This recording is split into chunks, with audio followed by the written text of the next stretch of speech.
Hey guys, Adam and Brian here with Pareto Impact Consulting, where it's our mission to let small business owners that they're not alone and to provide real solutions to getting more time back and finding more profit out of your business. And And help us so they don't feel so lost. amen. Yeah, absolutely. So today we're going to be talking about cutting costs. It's one of the Pareto Impact 20 percent items. It's that 20% that's going to yield that 80% of return back into your business, or what we're always talking about, the bottom line. Yeah. Right. And it kind of follows. If anyone doesn't know, we have a light book that we kind of pushed out, and it kind of follows along that line. So Yep. we're just backing it up with a little bit more stuff that long form, let's call it. Yeah. So, well, first off, why is cost cutting so important to small business owners' bottom line? Fantastic question, Adam. So where cost cutting can matter so much more than some other impacts on your business is because it's a dollar for dollar flow through. Okay, so imagine if it cost me 80 cents to make a widget and sell a widget, and then I sell it for $1, I make 20 cents. Yep. Okay, so if I sell one more widget, 20 cents. 20 cents in your pocket. I need to sell 5, which is in concept a lot more work than 1. Yep. So where cutting costs matters so much is it's a 1-for-1 flow through to your bottom line. So if I save $10, it's legitimate $10 of saving that goes to net profit. An additional little thing that's, I think, kind of important to help business owners understand too is how many times do you talk to somebody, they're like, I can't lower pricing. Well, when you lower your expenses, assuming your pricing equation is designed with profit in mind and profit engineering and all that stuff, it allows you to, because you've saved money, you could take that savings and be more competitive with price if that was really killing you. Yeah. If that was an honest statement, I can't raise my prices anymore. Yeah, I mean, that's exactly how. So large corporations, when we talk about profit engineering, how does a large corporation lower their price, right? But they need to maintain their bottom line, their net profit percentage, or shareholder value, right? So what do? They control costs throughout the whole process to also be able to lower prices and maintain their profit margin. That's exactly what they're doing, right? Well stated, Adam. So, I'm a small business owner. How much are you really gonna save me if there's cost reduction consultants who literally just do this for a living. They come out and they just cut costs for you and they take a cut of it, or something like that. So loose consulting average is 5 to 8%. So maybe an average nationwide of about 7%. And that's usually on both sides, though. Cost of goods, you're usually missing some savings there, and on your fixed expenses. So just 7% off of the cost of goods, right? That's towards gross profit, and then 7% on overhead. That's on average. That's an industry average of what consultants in general can find in a small business less than $5 to $10 million. Right? But remember, building off of where we started, from that flow through mechanic of costs, okay, even if that was like, let's go ridiculous low, 2% on each, okay? That's not the average. 4%. Well below the average. Yeah. That's 4% to your net profit. Yeah. So if you're out there struggling at, you're at 5% net profit, you just went to 9. You almost doubled your net profit. And that's really, huge. I mean, mean, when we make, sometimes we make some strong claims like, I'll double your profit in 45 minutes or find a way to double your profit. That's really a ton of where this comes from is, that and the exponential growth components. But that's why. So, profit engineering for large corporations, a consultant goes in, we are never going to find large corporation to 14% bottom line savings, right? Like if it's we're working at fractions of a percent. Yeah. If a percent, we're not working the rest of the year. You Yeah, know? if it's a well-run business, and a lot of the really big players are, they know what they're doing. It's not an accident. So That stuff's been tightened down yeah, pretty well. like, and that's my question is like, so why is there such a disconnect between, corporate, because corporations are willing to pay a lot of money for a 1% price cut, right? How come we can go in and find 14% towards net profit, on average, regardless of industry, but you could never find that at a big company. What's the fundamental difference there? Why is it so different? They have so much more bills. They got way more overhead. They have a marketing department. They have a human resources department. They spend much more money overall, and they have many more vendors. You would think that the ability to find ways to cut money there would be much higher than in a small business that has 20 bills to pay. It really could boil down to a couple of general concepts.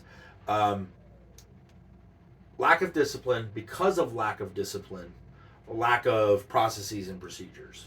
Okay, so if you think this through, you go, wait a minute, what if we had a way we approach? I'm going to throw Walmart out there. Okay, everybody's heard that horror story of Walmart, like basically bullying vendors. Yeah, I'll sell your stuff, but I'm not going to give you 80 cents. No, I'm going to give you 42 cents. Yeah. Now, two things. That 42 cents was not an accident. They plugged it in and they said, if I'm going to sell this, I think this will sell at $19.99. At $19.99, I need to get it for this, or else it doesn't make sense. Mm-hmm. Dollars and cents, right? So it's that simple. So when they come to you and they say, this is what I can pay, now they have the power to do that, right?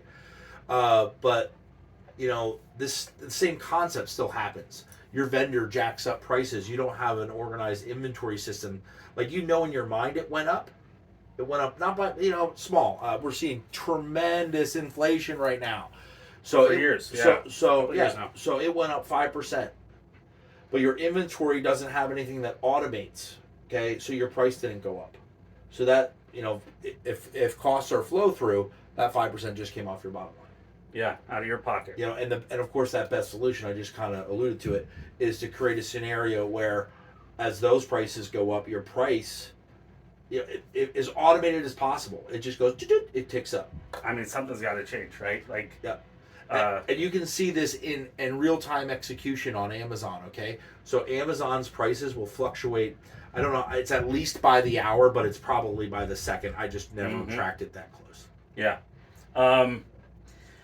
So, that this is, our top 20% of things that are going to have the biggest impact on your bottom line. What is the lowest hanging fruit of this item? The lowest hanging fruit. What's the easiest things that I'm a small business owner? Literally today, I could hit pause on this video. So we were talking about low hanging fruit, 20%. What does that impact? I think so. The first thing I would do is I would create a disciplined approach to reviewing your bills.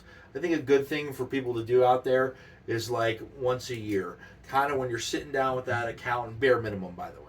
But a lot of these things, once you get them finely tuned, if your insurance guy is good, like you've price shopped year after year after year, price shopping again is going to be in concept a waste of time.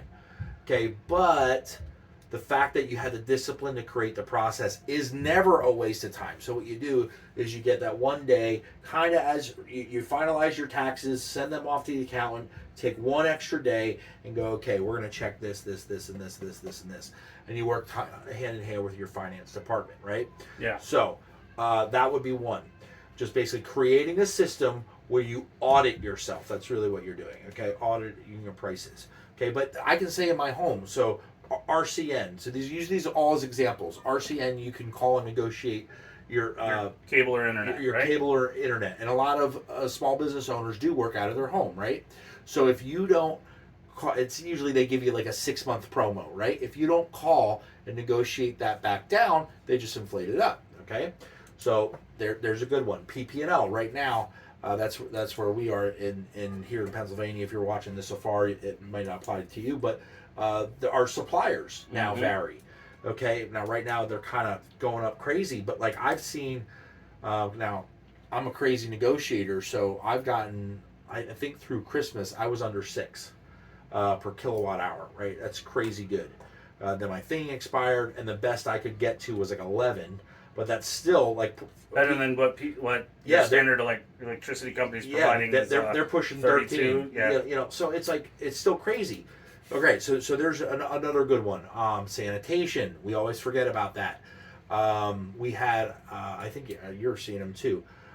Disposal, you know, came into the area. They were growing. They did a blanket offer to the whole street, and literally the whole street switched because it was like a 23% savings. Mm-hmm. Yeah. Okay. Now, because they got so much of a market grab, it was totally worth it for them, and that was their plan all along, right? Yep. But let me slide to the next one. Another big one is just vendor pressure. Okay, we tend to think too narrow in our scope. We're not creative enough, right? So we think in terms of, you know, hey Adam, you're selling me pens. Can you, 32 cents? That's the best you can do. Yep. Okay, I'll take them, Adam. Yeah. Or hey Bill, I need more whatever. Yeah. Right. I need flat steel, sheet metal, Yep. or square tube. Oh, I need this much. Oh, okay, not a problem. I'll send that over to you. And it's not even a quote. It's a payment slip. And you're like, great. When you can get it to me? correct. No negotiating. No. So what I did is I made an assumptive that I've been working with Adam for a long time. I think his prices are reasonably good, okay, and that's probably all accurate. But what I did is the path of least resistance. And instead of creating a couple steps, here's what we do, right? But the bare minimum would at least be to audit. Now, imagine this conversation. Hey, Adam, I'm looking for pens. Hey, before I commit to an order, do you do bulk pricing, and what are those stopgaps? Like, where are the price cuts that they drop down? Yeah. Completely different question, right? And now he didn't do anything different. He just gives me information that I asked for. And he goes, oh yeah, if you get over 100, right? It knocks 3% off. And I was going to order 100. But that's crazy, Yeah. So not waiting to order your stuff until you need it. So Express shipping is a big. Not talking to decision makers can hurt when the vendors, right? So same scenario, right? Boom, boom, boom. No, that's the biggest price I got. Hey man, I'm really getting squeezed. Can I talk to your manager, or can I talk to the director of this channel, because I want to see if I can negotiate better? Particularly when it's a small to small scenario, talk to the decision maker. Yeah. Okay. Some other things that come up all the time. You could do prepayment benefits. You could do bulk buy. You could do exclusivity contracts. Okay, if I only use you for the next 5 years, will you cut me a discount? Mm-hmm. Here, I'll sign a 2-page, quick, simple contract. Okay, why? Because I need that. I want that discount. Okay, Yeah. So it's really that out of the box thinking that we fail on. Which, for the seasoned vet, we call it negotiating. Yeah, and like you said at first, just having that process in place where every single order is an audit as well. Yep. Is this the best price? No. Okay. Why are you not? So I do think that a lot of you kind of know if you're good or bad at this. Okay.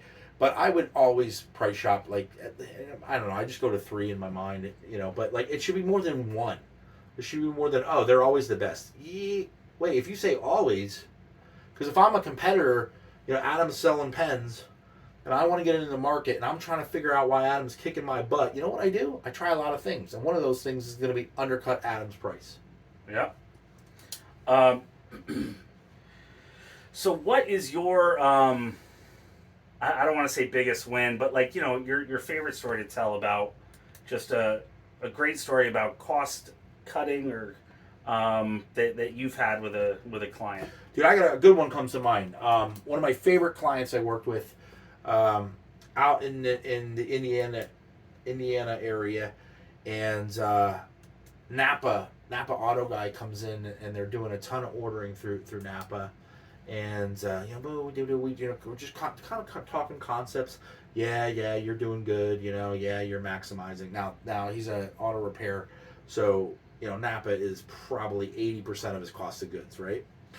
And outside of labor, so we're just bouncing ideas around, and I just go, I can't remember his name, but I liked him, and I go, wait a minute, let me invert this conversation. How can I save more money? You keep saying we can't do this, we can't. Okay, fine. How can I save some money? You tell me. And he's like, I don't know. I'm like, no, like there's stuff out there that you probably do that I don't know about. And he's like, well, I mean, I didn't even think about this. You guys just pay once a month, right? So they like order would come in, order would come in, order would come in, order would come in, and then they would finalize and pay it, right, monthly. He's like, well, if you pay quick, they give you a 2% discount. I'm like, how quick?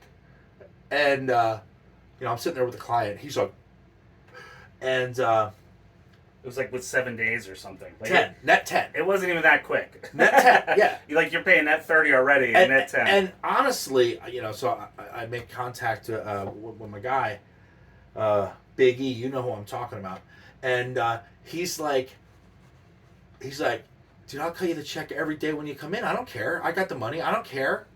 Like, it's literally just laziness. He's like, done. That's it. We start next time. When you're here, when you drop off the stuff, I cut you the check for that invoice. That's it. Simple nudge, right? 2%. Like I said, that was like 80% of his cost and materials. He's probably going to save $80,000 this year. $80,000. And that goes right to bottom line. Because remember how we were talking through that. $80K in that owner's pocket. Increased profit. Net profit. Got to find a way. New problem, right? You got to find a way to spend that money now. Yep. Or to pay the taxes on it. That's beautiful. So, guys, if you're not doing it now, figure out a way to save some money. It's direct flow through. It's money in your pocket. And if you're really stuck, man, send an email, send a comment. We do our best. We got to make a living, but we love just helping people. That's why we pivoted into what we're doing. Absolutely, guys. See you soon.